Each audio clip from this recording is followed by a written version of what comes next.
আসসালামু আলাইকুম। আলহামদুলিল্লাহ আমি ভালোই আছি। আপনারা কীরকম আছেন? আজকে আমি নতুন একটা রেসিপি নিয়ে এসেছি। আজকে পুঁই শাক দিয়ে একটা গ্লাস কার্প মাছ রান্না করব। বৃষ্টি হয়েছে তো পুঁই শাকগুলো এত সুন্দর হয়েছে, একদম কোনো খুদ নাই, নিখুঁত। আর আমাদের গাছের নেমু আর গাছের টাটকা কাঁচা লঙ্কাগুলো অনেক ধরেছে। এখন আমি মাছটা ধুয়ে নিয়ে এসেছি। মাছটা অনেক টাটকা ছিল। কাঁচা লঙ্কা, পেঁয়াজ আর পুঁই শাকটা আমি কেটে ধুয়ে নিয়ে এসেছি। এখানে আলুও কেটে নিয়ে এসেছি। মাছটা এখন আমি ভেজে নিব। মাছটা এখন আমি উল্টে দিব, লাল লাল করে ভেজে নিব। এক পিঠ ভাজা হয়ে গেছে আমার। সবগুলো মাছ আমি এরকম করে ভেজে নিব। এখন আমি মাথাটাও ভেজে নিব।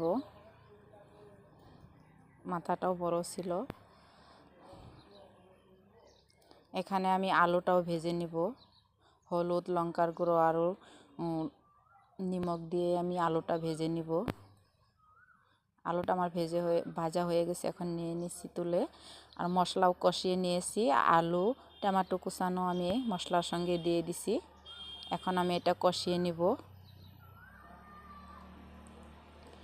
এখন আমি পাতাটাও দিয়ে দিছি।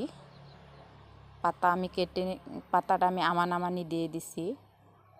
পাতাটা দিয়ে এখন আমি কষিয়ে নিব।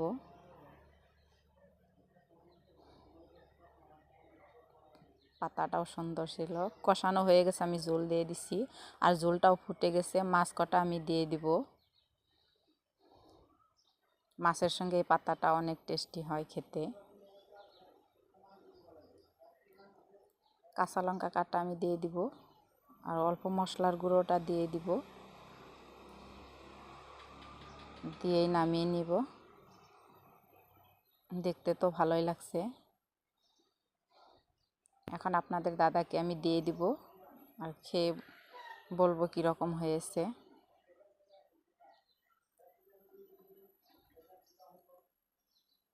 ঝোলটা দিয়ে দিচ্ছি। তো আপনাদের দাদা খেয়ে বললো যে অনেক টেস্টি হয়েছে,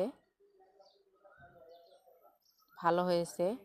আমি একবার খেয়ে দেখেছি, অনেক ভালো লাগলো। তো আমার এই ভিডিওটা যদি ভালো লাগে, লাইক, সাবস্ক্রাইব, শেয়ার করতে ভুলবেন না। তো মাছটাও খেয়ে দেখলো ভালো হয়েছে। ও পাতাটাও অনেক সুন্দর। Ta-ta, by.